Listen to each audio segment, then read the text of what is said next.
A woman I trusted referred me to an organization I was seriously considering investing in. I wanted the answer to be yes so bad, so I did what most buyers would do. I looked them up, I went on their websites, checked their social media, and searched for some kind of proof that they understand people like me and could actually help with the problem I had. And do you know what I found? Nothing.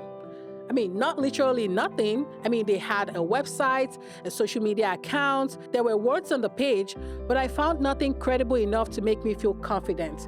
Nothing specific enough to show me that they serve someone like me. Nothing strong enough to help the referral turn into trust. So even though I trusted the person who referred them, I quietly thought, thanks, but no thanks. I never booked the call, and they probably never knew I was looking. Now that is what we're talking about today, because before most prospects ever book a call with you, they have usually started deciding whether they trust you, whether you understand them, whether your business is worth the investment. And sometimes they make that decision without you ever knowing they were there. Hey friend, welcome back to the Own Your Brand Show. I'm your girl, Victoria Odekomaya, founder of LiMStudios here in Indianapolis, where my team and I help local female business owners turn their expertise into visibility that drives results. And if you are a local female service business owner making at least $250,000 a year and your client flow still depends heavily on referral, well, this episode is for you because you have the clients, the results, the proof that your work works.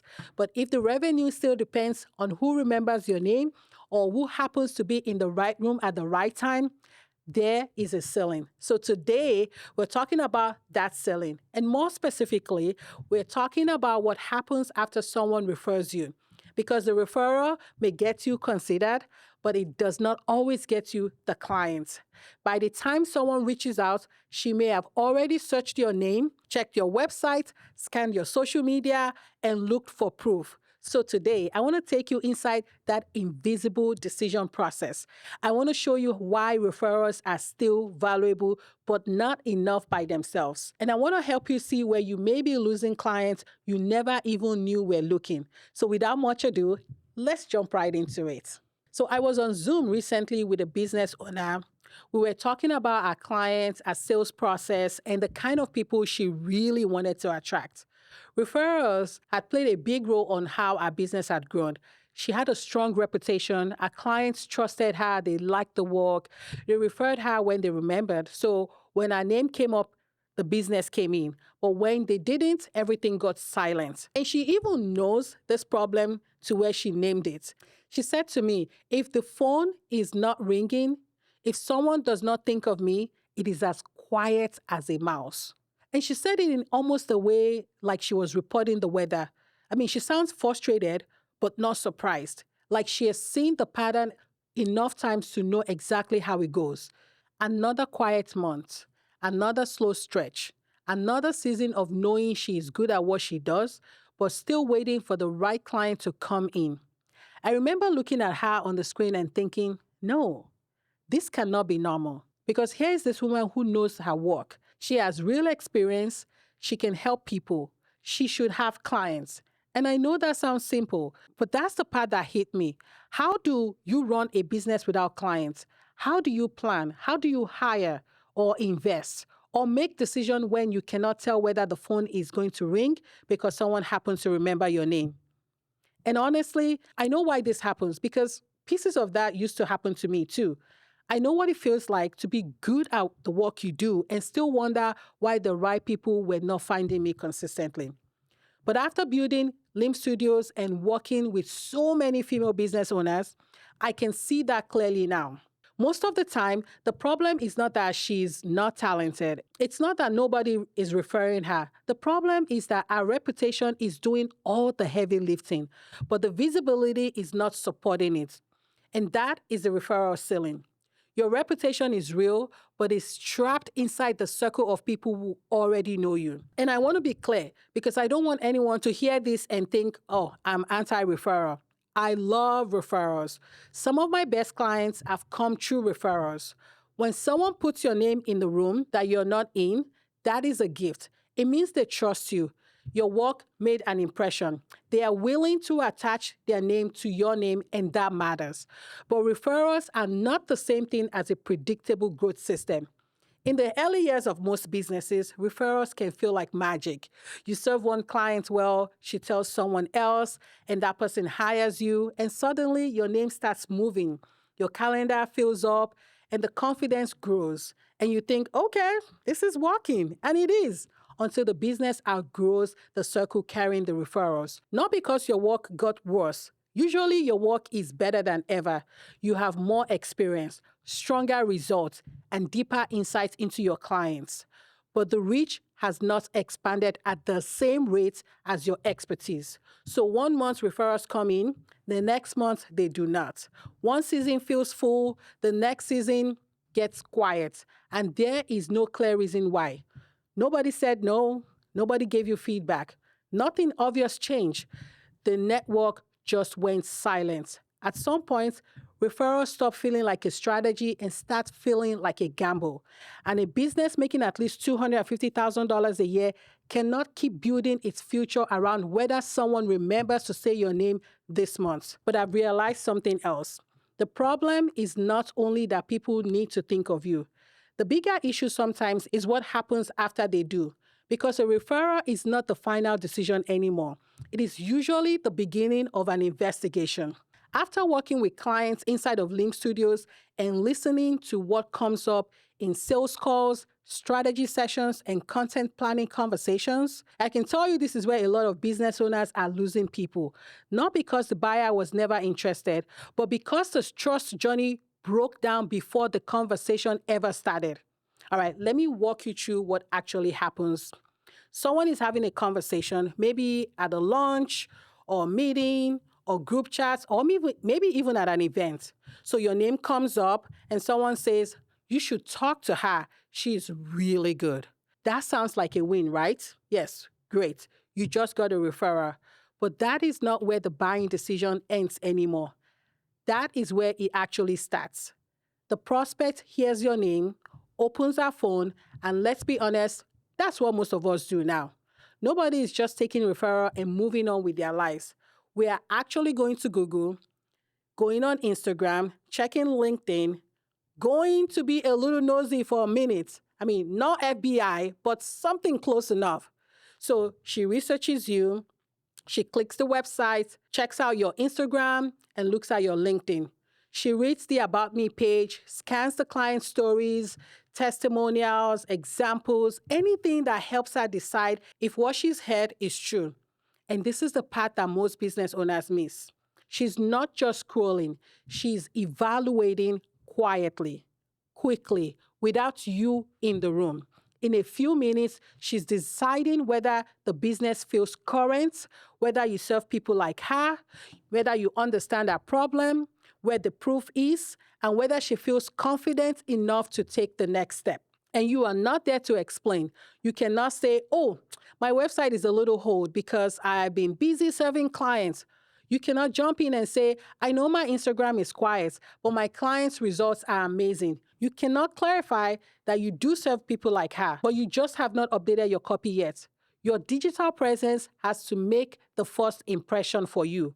And if that first impression is unclear, outdated, or inconsistent, the buyer may never give you the chance to explain it. My friend, buyers do not always fill in the blank in your favor. They make a decision with the evidence available. This is why the referral ceiling is so dangerous. Sometimes the issue is not that nobody is saying your name in the rooms. The introduction is happening. The prospect is interested, and she's actually looking. But what she finds after the referral does not give her enough confidence to move forward. The referral says, this woman is exceptional. What she finds online says, are you sure? And when those two messages do not agree, doubt enters. Not loud doubt, not dramatic doubt, quiet doubt. The kind that makes her close the tab and say, let me think about it, except she never comes back and you never know she was there. That is the part that should bother you.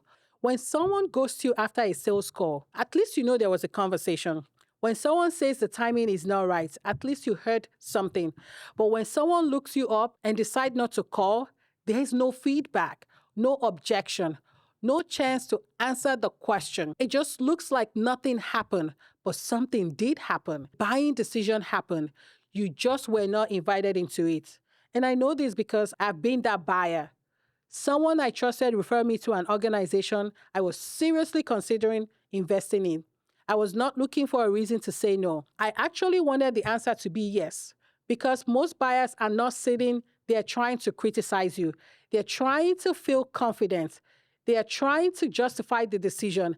They are trying to make sure they are not about to spend real money in the wrong place. And listen, in this economy, I completely understand. We are not just out there swiping cards because someone said, oh, they're good. No, ma'am, we are looking at the receipts. So I trusted the person who referred me. That gave the organization a strong starting point. But then I went looking. I checked their websites, went through their social media, and tried to find proof that they served people like me and understood the problems that I needed solved. But the longer I searched, the less confident I became. Not because I found something terrible, actually didn't. I just found almost nothing useful. Nothing that helped me see myself in their work. Nothing that made me feel like, yes, they got me. Nothing that helped the trust transfer from the person who referred them to the organization itself. The recommendation gave me interest, but their public presence did not give me confidence. The dot did not connect. So my thought was, thanks, but no thanks. And I did not proceed. I did not send an email explaining what was missing. I did not tell them their website was not giving me confidence. I did not message them and say, hey, I was about to invest, but I could not find the proof I needed. Because who does that? Most people do not stop and give you a full marketing audit on their way out. They just move on. And that is what I did. I moved on. They probably never knew I was there. That is the invisible cost. You do not get a rejection email from the client who never booked the call. You just get silence. And that silence can look like a slow month, low demand, or lack of interest. But sometimes people are interested until they went looking. Now, let me show you the other side of this. Because when your visibility is working, the buying experience changes completely. People tell me all the time, Victoria, I have been watching you. And every time I hear that, I'm like, see, this is why we do this. Because that sentence tells me that my marketing has been doing its job. It means they did not just discover me yesterday. Trust had been building, even if we were not personally talking. One client told me, I've been watching you for years. Then she reminded me of a conversation we had before. She said something like, do you remember we talked around the same time last year? And I remembered that conversation. What stood out to me was she had been in the consideration process for a long time. She wanted to work with me. She knew she needed the support. She just wasn't ready yet. And that's real. Sometimes people need time. Sometimes they need to talk to their spouse. They need to move money around. Sometimes they need to get out of their own way. And I completely get it. But while she was getting ready, she kept seeing me. She kept seeing the studio, the client work, Boss Ladies Magazine, the podcast, the way we talk about visibility, authority, content marketing, and turning expertise into clients. So by the time she was ready, we were not starting from zero. The trust had been building the entire time. That is what visibility is supposed to do. It keeps the conversation alive while the buyer is getting ready.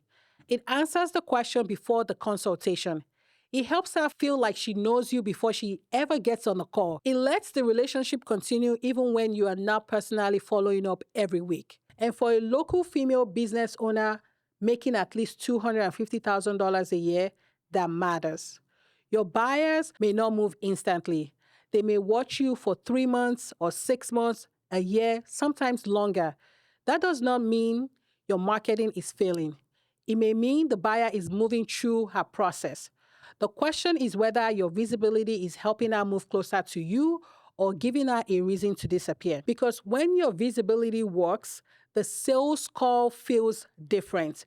You are not spending half the conversation proving you're credible. You're not trying to explain from scratch what you do. You're not fighting against confusion. The prospect already has context. She has seen your thinking, watched your content, read your story, and found the proof. So the call becomes less about persuasion and more about confirmation. I have had people say things like, we already knew you, we saw you in the magazine, we've already decided. That is what happens when the public evidence and the recommendation tells the same story. The referral says she's good. Your content shows how you think. Your website explains who you serve. Your proof confirms the results. Everything agrees. And when everything agrees, the buyer can move forward with confidence. That is why visibility is not about posting just to post. It's not about becoming an influencer. It's not about being loud or adding more work to your plates while you're already running a business. Visibility is about making your expertise findable and believable. It gives the referred prospects what they need to trust what they were told. It gives future clients a way to keep building trust with you while they are getting ready. A referral creates interest. Your visibility creates confidence. And confidence is what moves people to the next step. So when I think back to that Zoom call I said I had, and I hear her say, if someone does not think of me, it is as quiet as a mouse, I understand why that line hits me the way it did. No business owner should have to get used to that quiet, especially not a woman who is good at what she does, not a woman who has built something real, not a local female business owner making at least $250,000 a year, serving clients, producing results, and still wondering why the right people are not consistently finding her. Your work may have earned the referral, but now your visibility has to support what was said about you, because the person who referred you opened the door. What the prospect finds afterwards determines whether she walks through it. So in the next episode, we're going deeper into the invisible buying journey. Today, we talked about referral selling and what happens before someone ever books a call. Next episode, I want to walk you through the actual stop a buyer makes after she finds you. The search, the profile, the content, the proof, the website, everything. Because being found is not the same thing as being chosen. And I want you to understand what she's asking at each stop. Not so you can post randomly for 2 weeks and burn yourself out. Please don't do that. But so you can see the journey clearly. Because once you see it clearly, you can start identifying where trust is breaking down. And for some of you, this is going to explain a slow season you have never been able to diagnose. You may realize people were looking, they had interest, they were closer than you thought, but what they found did not give them enough reason to take the next step. And that is fixable. So here is what I want you to do. Search your own name, not as yourself, not as someone who already knows the whole story. Search like a stranger who just heard your name for the first time. Imagine someone told her, you need to work with this woman. She is really good. Then ask yourself, what happens next? Does what she finds confirm the recommendation? Can she tell what you do, who you serve, and whether you work with people like her? Is there proof? Is there content that makes her feel understood? Does your presence look active, current, and aligned with the level the referrer said you were operating at? Or does she find nothing? Not nothing literally, but nothing specific, nothing current, nothing credible enough to help her move forward. Do not ask whether your online presence looks pretty. Ask whether it creates confidence, because that is a real question. Because we look at this trust journey with clients inside of LiMStudios, I created a simple visibility audit to help you see it for yourself. The audit walks you through what a prospect sees when she searches your name online, visits your profile, reviews your content, looks for proof, and decides whether she contacts you. It is not about whether your online presence looks pretty. That is not the question. The real question is, does it create enough confidence for someone to take the next step? So use the link in the show notes or YouTube description to grab the visibility audit. It is free. It only takes a few minutes, but it may explain a slow season you have not been able to diagnose. Your work may have already earned the recommendation. Now we need to make sure what they find afterwards does not undo it. Thank you so much for spending your time with me today. If this episode made you think of another local female service business owner whose work is excellent, but whose growth still depends on who remembers her name, please send this to her. And if this was helpful for you, subscribe on YouTube or follow on Spotify, Apple, or wherever you're listening right now. It is how the next episode finds you, and it helps another woman in Indiana find it too. I am Victoria Odekomaya. Thank you again for spending your time with me. I'll see you next week. Until then, keep building something worth finding.